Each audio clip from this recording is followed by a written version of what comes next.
भिवू नकोस, मी तुझ्या पाठीशी आहे.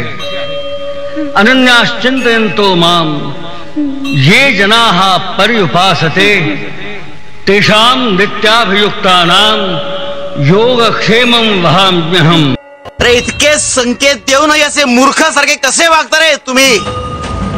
देव आपली पूजा स्वीकारतोय की नाही हे आपल्या संकेतातून कळत असतं, पण आपण ते संकेत जाणून घेत नाही. त्याला अनभिज्ञ असतो म्हणून ते कळत नाही.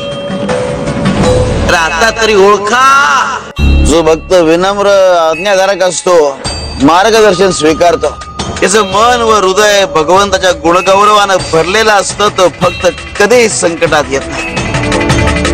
तुमचे गुणगौरव गावे ही आमची इच्छा नाही, पण तुझं हित कशात आहे हे समोर असूनही तुला कळत नाही याचं वाईट वाटतं. बाळा, अंधाराकडून प्रकाशाकडे घेऊन जातो तो गुरु, आणि गुरु भक्तीचे दोन पैलू असतात.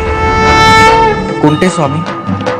एक, गुरु आपलं भलं करेल हा विश्वास, आणि दुसरा पैलू, कितीही वेळ लागला तरी गुरुवर निर्भर राहायचा संयम.